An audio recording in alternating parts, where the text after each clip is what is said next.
கர்த்தருக்கு ஸ்தோத்திரம். ஆண்டவர் மார்ச் மாதம் முழுவதும் நல்லவராக இருந்தார். ஏப்ரல் மாதத்தை காணச் செய்தார். கர்த்தருக்கு மகிமை. ஏப்ரல் மாதத்திற்காக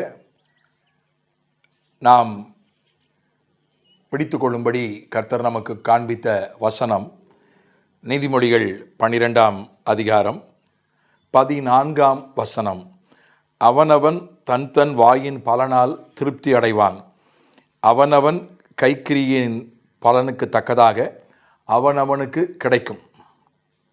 வாயின் பலனால் திருப்தி, கைக்கிரியைக்கு பலன், ரெண்டு விஷயங்கள் சொல்லப்பட்டிருக்கிறது. இது ஒரு பொதுவான ஒரு விஷயம் போல தமிழில் இருக்கிறது. வாயின் பலன் என்றால் அது நேர்மறையாகவும் எடுத்துக்கொள்ளலாம், எதிர்மறையாகவும் எடுத்துக்கொள்ளலாம். கைக்கிரியை என்றால் நேர்மறையாகவும் எடுத்துக்கொள்ளலாம், எதிர்மறையாகவும் எடுத்துக்கொள்ளலாம். ஆனால் மூல மொழியில் அப்படி இல்லை, ஆங்கிலத்திலையும் அப்படி இல்லை. மூல மொழியில் எப்படி இருக்கிறது என்றால், வாயின் பலனால் நன்மையால் நிரப்பப்படுவான் என்று மூல மொழியில் இருக்கிறது. கைக்கிரியின் பலனாக அவனுக்கு ஒரு அறுவடை கிடைக்கும் என்று மூலமொழியில் சொல்லப்பட்டிருக்கிறது. ஆங்கிலத்திலும் அப்படி தான் பெரும்பாலான ஆங்கில மொழிபெயர்ப்புகளில் இருக்கிறது. தமிழில் கொஞ்சம் பொதுவாக இருக்குது. ஆனாலும் அர்த்தம் மாறவில்லை.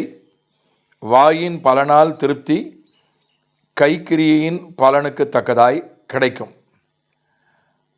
நம்முடைய செயல்களுக்கு, நம்முடைய உழைப்புக்கு தகுந்த பலன் கிடைக்கும் என்பது புரிந்து கொள்ளக்கூடியது. ஆனால் வாயின் பலன் வெறும் பேசுகிறதுனால ஒன்றும் ஆகாது என்று பொதுவான ஒரு கருத்து உண்டு. வேதத்திலே கூட ஒரு வசனம் இருக்கிறது. வெறும் பேச்சு வறுமையை மட்டும் கொடுக்கும் என்பதாக ஒரு வசனம், அது வேறு ஒரு சூழலிலே சொல்லப்பட்டிருக்கிறது. ஆனால் வாயின் பலன் அதுதான் முதல்ல சொல்லப்பட்டிருக்கு. அதுதான் ரொம்ப முக்கியப்படுத்தி சொல்லப்பட்டிருக்கு. வாயின் பலனாக நன்மை வந்து நிரப்பும் என்று சொல்லப்பட்டிருக்கிறது. அப்போ பேசிகிட்டே இருந்தால் போதுமா? செயலே பட வேண்டாமா? ரெண்டுமே சேர்த்து தான் சொல்லப்பட்டிருக்கு. வாயின் பலன், கைக்கிரியை. வெறும் பேசிக்கிட்டே இருந்து செயல்படாமல் இருக்கலாம் என்ற ஒரு அர்த்தம் இங்கே இல்லை. ஆனால் நம்ம பேசத்தான் செய்யணும். சொல்லப்போனால் பேச்சும் கூட ஒரு கிரியை தான். நம்ம பேசாமலே கிரியை செய்ய முடியாது. பிரசங்கினுடைய புஸ்தகம் 5ஆம் அதிகாரம் 6ஆம் வசனம் சொல்கிறது, நீ உன்னுடைய வாயை பாவத்துக்குள்ளே உன்னை கொண்டு போக அனுமதிக்காதே. கர்த்தர் கோபப்பட்டு உன் கிரியைகளை அழித்து விடுவார் என்று சொல்லப்பட்டிருக்கிறது. உன் மாம்சத்தை பாவத்துக்குள்ளாக்க உன் வாய்க்கு இடங்கொடாதே. அது புத்தி பிசகினால் செய்தது என்று தூதனுக்கு முன் சொல்லாதே. தேவன் உன் வார்த்தைகளினாலே கோபம் கொண்டு உன் கைகளின் கிரியையை அழிப்பானேன். உன்னுடைய வாயை, நான் டங்கு ஸ்லிப் ஆகிட்டுன்னுவாங்க சிலர், இந்த புத்தி பிசகிடுச்சின்னு சொல்லாத. புத்தி பிசகினால் நான் பேசிட்டேன் அப்படின்னு சொல்லாத. உன்னுடைய பேச்சின் மூலம் நீ பாவம் செய்யாத. அப்படி செய்தால் உன் வார்த்தைகளினாலே தேவன் கோபம் கொண்டு உன் கைகளின் கிரியையை அழிப்பான். ஏன்? நம்ம ஏடா கூடமாக பேசினோம்னா ஆண்டவருக்கு கோபம் வந்து நம்முடைய கிரியைகளை அழித்து விடுவதற்கு வாய்ப்பு உண்டு. இது 1ஆம் தேதி அதுமா இப்படி பேசுகிறாருன்னு நீங்கள் நினைக்காதீங்க. இது நாம் தெரிந்து கொள்ள வேண்டிய ஒரு உண்மை. ஏன்னா நம்ம இடத்துல ஒரு மெத்தனம் இருக்குது. சிலரை பற்றி சொல்லுவாங்க, அல்லது தங்களை தாங்களே சொல்லிப்பாங்க, நான் பேசுகிறது தான் கொஞ்சம் கடாமுடான்னு பேசுவேன், ஆனால் நான் செயலில் அப்படி இருக்க மாட்டேன் அப்படின்னு சிலர் தன்னை தானே சொல்லிப்பாங்க. சிலரை பற்றி சொல்லுவாங்க, அவர் பேசுகிறது தான் ஏடாகூடமாக பேசுவார், கோபமாக பேசுவார், மோசமான வார்த்தை போட்டு பேசுவார், ஆனால் அவர் நல்லவர், ரொம்ப உதவி செய்வார்னுவாங்க. ஆனால் வேத புஸ்தகம் அப்படி ஒரு கருத்தை ஏற்றுக்கொள்ளவில்லை. வேதம் சொல்லுகிறது, உன் கிரியையும் நல்லதாக இருக்கணும், உன்னுடைய பேச்சும் நல்லதாக இருக்கணும். நம்முடைய பேச்சை பற்றி நாம், கிரியை எல்லாம் நல்லா இருந்து பேச்சு சரியில்லைன்னா அந்த பேச்சு அந்த கிரியையை அடிச்சிடும் அப்படின்னு தான் பிரசங்கி சொல்கிறது. அதனால் பேச்சும் நல்லா இருக்கணும், செயலும் நல்லா இருக்கணும். நாம் பேசுகிற பேச்சுக்கு நிறைவான பலன் உண்டு, செய்கிற செயலுக்கும் பலன் உண்டு. அதனால் இந்த அதிகாரத்தில் நம்முடைய பேச்சை பற்றி, நாம் பேசுகிற வார்த்தைகளை பற்றி சில வெளிச்சங்கள் நமக்கு கொடுக்கப்பட்டிருக்கின்றன. அவற்றை நான் ஞாபகப்படுத்த விரும்புகிறேன். 6வது வசனம், நீதிமொழிகள் 12 2வது பகுதி, உத்தமர்களுடைய வாயோ அவர்களை தப்புவிக்கும். உத்தமர்களுடைய வாய் அவர்களை தப்புவிக்கும், அல்லது அவர்களை காப்பாற்றும், அல்லது அவர்களை பாதுகாக்கும், அல்லது அவர்களை விடுவிக்கும். வாய் எப்படி விடுவிக்கும்? பேசுகிற வார்த்தைகள். நாம் பேசுகிற வார்த்தைகள் உத்தமமாக இருக்க வேண்டும், நேர்மையாக இருக்கணும். உத்தமர்கள் என்றால் நேர்மையானவர்கள். We need to speak the words of honest words. Honest words will deliver us, protect us. உத்தமமான வார்த்தைகள், நாம் பேசுகிற வார்த்தைகள், பேசும்போது கொஞ்சம் நேர்மையாக பேசணும். அந்த வார்த்தைகள் நம்மை காப்பாற்றும், நம்மை பாதுகாக்கும், நம்மை தப்புவிக்கும். அதே அதிகாரத்தினுடைய 18ஆம் வசனம், 2வது பகுதி, ஞானம் உள்ளவர்களுடைய நாவோ ஔஷதம். ஞானமாக பேசினா அந்த வார்த்தை ஔஷதனா, மருந்து. ஞானமுள்ள வார்த்தைகள் மருந்தாக மாறும். அதனால தான் வாயால் சொல்லிட்டா போதுமா? சில டாக்டர்ஸை சொல்லுவாங்க கைராசிக்காரர், முகராசிக்காரர்னு சொல்லுவாங்க. சில டாக்டர் பேசவே மாட்டாங்க. ஒரு தம்பி என்கிட்ட சொன்னார், அவர் ஒரு டாக்டர்கிட்ட போனாராம். அவருக்கு கால் மூட்டில் ரொம்ப வலி தாங்க முடியாமல் ஒரு டாக்டர்கிட்ட போயிருக்காரு. அந்த டாக்டர் போனவொடனே செய்கையிலே கேட்டாராம், என்ன செய்தனாராம். இவனும் செய்கையிலே அப்படி காட்டினானாம். அதை அவன் சொன்னான். கொஞ்சம் வேடிக்கையாகவும் சொன்னான், கொஞ்சம் வேதனையாகவும் சொன்னான். அந்த டாக்டர் ஒரு வார்த்தை கூட உனக்கு என்ன செய்யுதுன்னு சொல்லவே இல்லை. செய்கையிலே கேட்டார், செய்கையிலே எழுதி கையில் கொடுத்துட்டாரு அப்படின்னு சொன்னான். நான் டாக்டருடைய சிகிச்சையை பரிசிக்க கூடாது, அதுக்கு எனக்கு அந்த அளவுக்கு மருத்துவ அறிவு கிடையாது. ஆனால் நிச்சயமாக வார்த்தைகளும் மருந்து தான். சில டாக்டர்ஸ் பேசும்போதே ரொம்ப அன்பாக பேசுவாங்க. என்ன பண்ணுது, அதெல்லாம் ஒன்றும் இல்லை, சரியாயிடும். கொஞ்சம் தான் பேசுவாங்க, ஒரு 10 வார்த்தை தான் பேசுவாங்க. 10 வார்த்தையும் ரொம்ப, அவர் கொடுக்குற மருந்துக்கு ஒரு டபுள் மருந்தாக இருக்கும் வார்த்தைகள். இது மருத்துவம் செய்கிறவர்களுக்கு மட்டுமல்ல, எல்லாருக்கும் பொருந்தும். ஞானமுள்ள நாவு ஔஷதம். ஞானமுள்ள வார்த்தைகளை பேசினா அது மருந்து. மருந்து என்பது மனதுக்கு மருந்து நிச்சயமாக தேவை. உடல் நோய்க்கு கூட பெரும்பாலான நோய்களுக்கு மருந்து இருக்கிறது. பெரும்பாலான மருந்து இல்லாத நோய்களுக்கு கூட சுகமளிக்கும் வரங்களை உள்ள ஊழியக்காரர்கள் நிறைய இருக்கிறாங்க. ஆனால் அந்த மனநோய், 7ல் ஒருவருக்கு மனநோய் இருப்பதாக இந்தியாவில் 7ல் ஒருவருக்கு, சுமார் 15% பேருக்கு மனநோய் இருக்குன்னு ஒரு கணக்கெடுப்பு, ஒரு அதிகாரப்பூர்வமான புள்ளி விவரம் சொல்கிறது. ஆனால் டாக்டர்கள் அவ்வளோ கிடையாது, விழிப்புணர்வு அவ்வளோ கிடையாது. மனநோய்க்கு டாக்டர்கிட்ட போகணுன்ற விழிப்புணர்வு படித்தவர்கள், பட்டணத்து வாசிகள் இடத்துல, அநேகர் இடத்துல இல்லை. அதனால் மனநோய் மருத்துவர்களுடைய எண்ணிக்கை மிகவும் குறைவு. மனநோய்க்கு என்ன மருந்து? இன்னும் சொல்லப்போனால் மனநோய் சிகிச்சையில் பெரிய ஒரு பிரேக் த்ரூ இல்லை, ஒரு பெரிய முன்னேற்றம் கிடையாது. உடல் நோய் மருத்துவத்தில் இருக்கிற அளவு அங்கே மருந்துகளோ சிகிச்சை முறைகளோ மனநோய் மருத்துவத்தில் ரொம்ப குறைவு தான். அதுக்கு அவங்க சொல்கிற ஒரு பெரிய காரணம், உடலை அதை நிர்ணயிக்க முடிகிறது. தலையிலிருந்து கால் வரைக்கும் உடல் என்று நிர்ணயிக்க முடிகிறது. மனதை எப்படி நிர்ணயிக்கும்? மனது எங்கே ஆரம்பிக்குது எங்கே முடியுதுன்னு தெரியாது. உடலை எக்ஸ்ரே எடுத்து பார்க்கலாம், தொட்டு பார்க்கலாம், ஸ்கேன் பண்ணி பார்க்கலாம். ஆனால் மனசை தொட்டு பார்க்க முடியாது, ஸ்கேன் பண்ண முடியாது, எக்ஸ்ரே எடுக்க முடியாது. சில பரிசோதனைகள், அதற்கென்று சில பரிசோதனைகள் இருப்பது உண்மைதான். அதனால் மனதை நிர்ணயிக்க முடியல. மனநோய்க்கு கொடுக்கப்படுகிற சிகிச்சைகள் பல நேரங்களிலே நிரந்தரமான சுகத்தை கொடுப்பதில்லை, முழுமையான சுகத்தை கொடுப்பதில்லை. சில மனநோய்களுக்கு கொஞ்சம் கூட சிகிச்சை முறை இல்லை. ஆகவே தற்காலிகமாக சில மனநோய்களுக்கு அவங்களுக்கு ஒரு மாத்திரை கொடுத்து அவங்கள அறத்தூக்கத்தில் வச்சுருக்காங்க, அவ்வளோதான். தூங்கணும், அவங்க மற்றவங்களுக்கு எந்த ஒரு தொந்தரவும் கொடுக்கக்கூடாது. அப்படிப்பட்ட ஒரு அணுகுமுறை தான் கடைபிடிக்கப்படுகிறது. இப்போ வார்த்தைகள், ஞானமுள்ள வார்த்தைகள் தான் ஔஷதம் மனநோய்க்கு. அதனால் பிரசங்கியார்களுக்கும் ஞானமுள்ள நாவு தேவை, போதகர்களுக்கும் ஞானமுள்ள நாவு தேவை. சாதாரணமாக நம்ம உரையாடும் போது ஞானமுள்ள வார்த்தைகளை பேசினா அது மனநோய்களை ஆற்றும், ஏன் உடல் நோய்களை கூட சுகமாக்கும். ஒரு வார்த்தை சொல்லும் என் வேலைக்காரன் பிழைப்பான் என்று சொல்லவில்லையா? ஒரு வார்த்தை கூட ஒருவனை சுகமாக்க முடியும். அதனால் நம்முடைய வார்த்தைகளை குறித்த ஒரு மெத்தனம் அது நமக்கு கூடாது. 19ஆம் வசனம், முதல் பகுதி, சத்திய உதடு என்றும் நிலைத்திருக்கும். நேர்மையான பேச்சை பற்றி சொன்னேன். உண்மையான பேச்சு, இன்னொன்று உண்மையாக பேசுறது, உண்மையை மட்டுமே பேசுறது. உண்மையை மறைக்கலாம், ஆனால் பொய் பேசக்கூடாது, மிகைப்படுத்தி பேசக்கூடாது. உண்மையான உதடு நிலைத்திருக்கும்.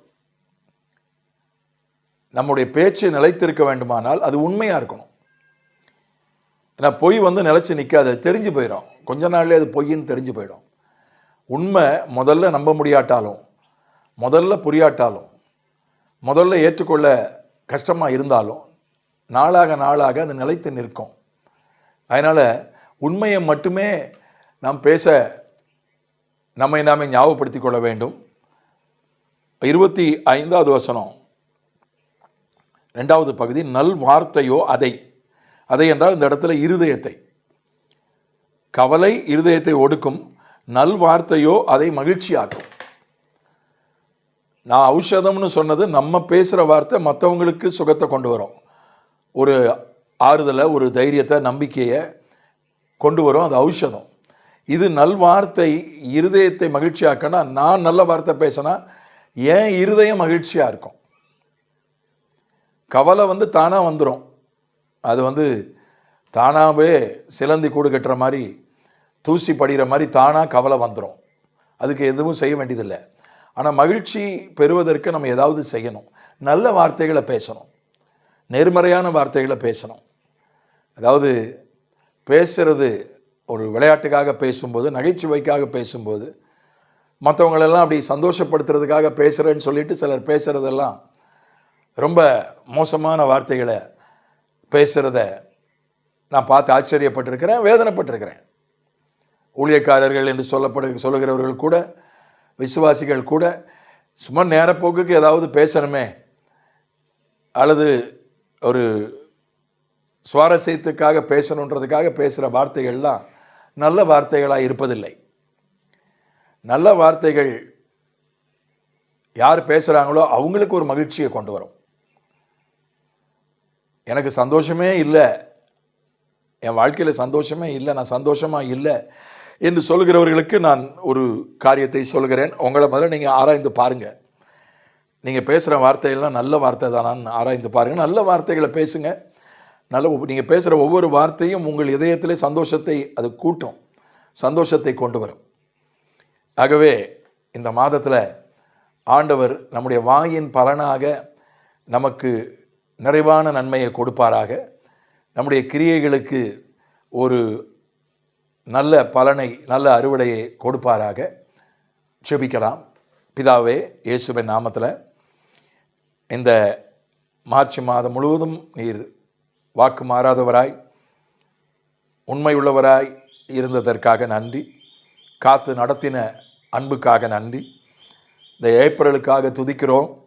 இந்த ஏப்ரலில் கிருபை உண்டாகட்டும், சமாதானம் பெருகட்டும். ஆண்டவரே, நீதிமொழிகள் 12:14 என்கிற வசனத்துக்காக ஸ்தோத்திரம். அந்த வசனத்தை நாங்கள் மைய வசனமாக பிடித்து கொண்டு ஜெபிக்கிறோம். இந்த வசனத்தை ஒரு மைய வசனமாக பிடித்து நாங்கள் ஏப்ரலில் வாழ எங்களுக்கு உதவி செய்யும். வாயின் பலனினால் திருப்தி அடைவார்கள். ஆண்டவரே, திருப்தி என்பதற்கு நன்மையால் நிரப்பப்படுவது. நாங்கள் நன்மையால் நிரப்பப்பட எங்களுக்கு உதவி செய்யும். அறகுறை நன்மை இல்லை, ஏதோ 1-2 நன்மை இல்லை, நன்மையால் அந்த ஏப்ரல் மாதம் நிரப்பப்பட நாங்கள் ஜெபிக்கிறோம். எங்களுடைய கைகளின் கிரியைக்கு தக்க பலன் எங்களுக்கு கிடைக்கட்டும். ஆண்டவரே, ஒரு அறுவடை எங்களுக்கு கிடைக்கட்டும். நாங்கள் செய்த செயல்களெல்லாம் விதையாக மாறி அதற்கான ஒரு பல மடங்கு அறுவடை எங்களுக்கு இந்த ஏப்ரலில் கிடைக்க நாங்கள் ஜெபிக்கிறோம். ஆண்டவரே, எங்களுடைய வாயின் வார்த்தைகளை குறித்து நாங்கள் மிக கவனமாக இருக்க, நாங்கள் நல்ல செயல்களை செய்து தப்பான வார்த்தைகளை பேசினால் அந்த செயல்களை எல்லாம் நீர் அழித்து விடுகிறீர் என்று ஒரு எச்சரிக்கை பிரசங்கியில் சொல்லப்பட்டிருக்கிறது. பலர் செயலில் நல்லவங்களாக இருக்கிறாங்க, வார்த்தைகளில் கெட்டவங்களாக இருக்கிறாங்க. அந்த நிலையை நாங்கள் மாற்றிக்கொள்ள எங்களுக்கு உதவி செய்யும். ஆண்டவரே, நாங்கள் நேர்மையாக பேசி அந்த நேர்மையான பேச்சு எங்களுக்கு பாதுகாப்பை விடுதலையை தரும்.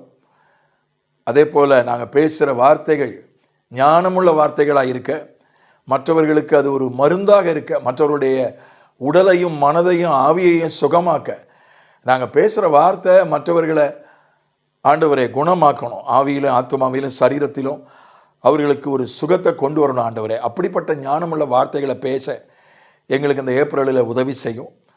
ஆண்டவரே, உண்மையை மட்டுமே பேச, அப்போ தான் நாங்கள் பேசுனது நிலச்சிருக்கோம். எங்களை அப்போ தான் மற்றவர் மக்கள் நம்புவாங்க. எங்களுடைய செயலை விட எங்கள் பேச்சை வைத்து தான் மக்கள் எங்களை அதிகம் நம்புவார்கள். அப்போ தான் உறவு நிலச்சிருக்கோம். ஆண்டவரே, மட்டுமல்ல கர்த்தாவே, நாங்கள் நல்ல வார்த்தைகளை பேசினா தான் எங்களுக்கே சந்தோஷம். நாங்கள் நல்ல வார்த்தைகளை பேசலைன்னா எங்களுக்குள்ளே கவலை எங்களை ஒடுக்கிக்கிட்டே இருக்கும். நாங்கள் பேசுகிற ஒவ்வொரு நல்ல வார்த்தையும் எங்களுக்குள்ள சந்தோஷத்தை கொண்டு வரும் என்று எங்களுக்கு நீ ஞாபகப்படுத்தினதற்காக ஸ்தோத்திரம். இந்த மாதத்தை ஆசீர்வதியும். ஆண்டவரே, நன்மையும் கிருபையும் தொடரட்டும். மனம் திரும்புதலையும் மறுரூபமாகுதலையும் தாரும்.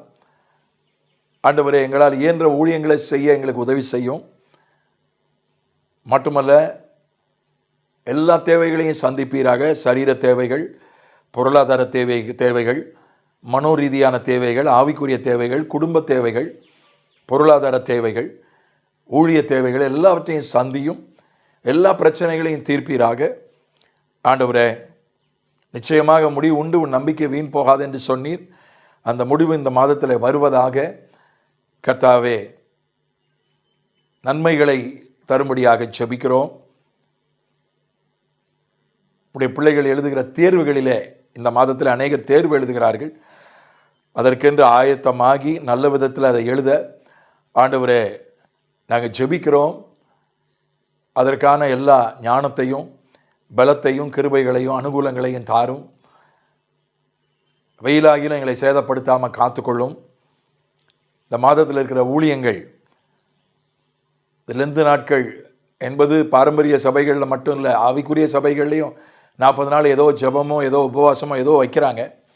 ஆகையினால இந்த 40 நாள் ஊழியங்கள் ஆண்டவரே ஆசீர்வாதமாக இருக்க, அர்த்தம் உள்ளதாக இருக்க, பிரயோஜனம் உள்ளதாக இருக்க, அநேக ஆத்துமாக்கள் ஆதாயப்படுத்தி கொள்ளப்பட, அநேகர் உம்மண்டை இழுத்து கொள்ளப்பட இந்த ஊழியங்களை எல்லாம் கர்த்தர் ஆசீர்வதியும், பயன்படுத்தும்.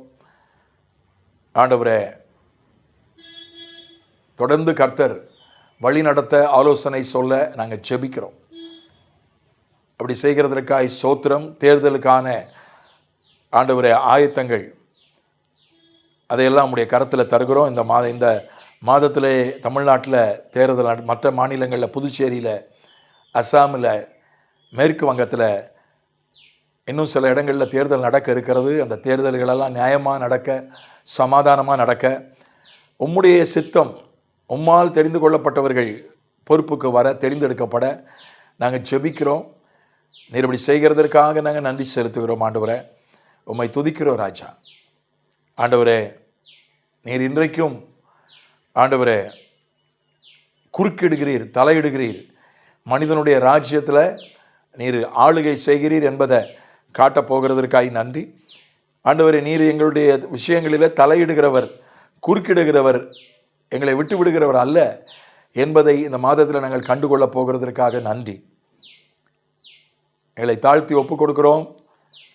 பிரைட் கெனடி மினிஸ்ட்ரி சேனலுக்காக, சப்ஸ்கிரைபர்ஸ்க்காக, வியூவர்ஸ்க்காக ஜெபிக்கிறோம். இதனுடைய அட்மின் தம்பி கிங்ஸ்லி ஜோசஃபுக்காக ஜெபிக்கிறோம். ஆண்டவரே, பிசிஐ ஏபிசிடி ஊழியங்களுக்காக வேண்டிக் கொள்கிறோம். எங்களை தாழ்த்தி ஒப்புக் கொடுக்கிறோம். இயேசுவின் மூலமே பிதாவே. ஆமென், ஆமென்.